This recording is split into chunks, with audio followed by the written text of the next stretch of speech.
John, that must have been a really frustrating night for you. Your second half performance deserved at least something from the game. I think we deserved to win the game. I think, well, if they count their keeper's long kick, that our keeper's tipped over the bar. The only attempt they had on our goal was the one that went in. That's disappointing because the keeper knows he should have come for it. And it's something that we work on, so it's frustrating.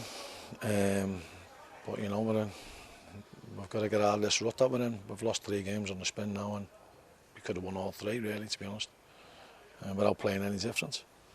But you know, we're getting punished for mistakes that we make, and you know, I think the performance merited at least a point, possibly all 3. But you don't always get what you deserve in football, and you just got to keep batting away. You can't get too despondent, you can't get too downhearted. You got to believe that eventually your luck will go in your favour. And you know, tonight a little bit of luck eluded us. You were very unhappy with your defending at the weekend. Other than the goal you've conceded, it seemed to be a lot more solid tonight.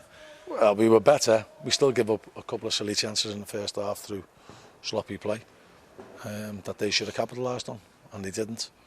And after that, we've, you know, I don't think even the most biased Berry fan would think that the second half performance deserved to win the game. But you know, sometimes it's better to be lucky than be good. And certainly in the second half, that paid off for Berry.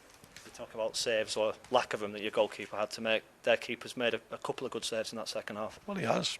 We've hit the target. Disappointed the one we've missed at the end. Comes to Josh in the 6-yard box, and you know, we haven't worked the keeper, and that's disappointing because it's a good opportunity. But you know, we'd had the warning signings with Cameron in the first half. He'd lost his man a couple of times in the box, and you know, we've dealt with the first ball, the second phase. We've sort of half gone to sleep, but I think everybody's expecting the keeper to come forward. The ball's in the air a long time, and he should come forward. And for whatever reason, he's chose not to, and that's cost us the game. You used the word rut earlier for this run of 3 defeats. Is it the case of just draw on all the experience and try and get these players back to what they were a few weeks ago? I've got a tough game there in good form at the moment, Northampton, so it's not going to be a given. And you know, we've got to try and pluck them in from somewhere. We've got to start scoring goals, to be honest. We're wasteful in front of goal. We're looking for the perfect opportunity too many times. First half, we got ourselves into some great positions and had a reluctance to go forward. We look nervous, and we've got to snap out of that. You know, there's no point feeling sorry for ourselves. And the first half, we were too tentative.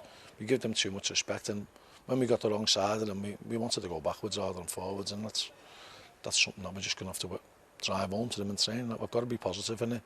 If you lose a game being positive, so be it. But I'd sooner lose a game being positive than being negative. And we were a lot better in the second half and deserved to win the game, but for the second half performance. But you know, you've got to score goals. The game's all about scoring goals, and at the moment, we haven't really got a goal scorer. We've got good approach players and we've got good older players, but we haven't got a goal scorer.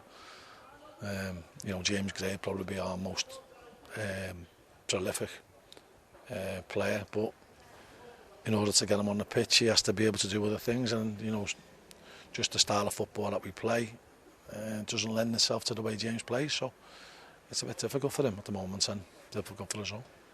Is it a case of you need new forward players then, or will it be a change the style and try and give Carver or Gray a go? Well, 4 weeks ago we didn't think we needed new forwards, so you know, we haven't become a bad team overnight. It took us 3 weeks. No, but we'll carry on. We'll carry on trying our hardest. If we can bring players in, we will. If we can't, we'll go what we've got. And no Tom Aldred tonight for the first time in well over a year. Is there news to tell us about him? No. Just not selected? Well, he was injured. Or well, he declared himself injured last night. So draw your own conclusions from that.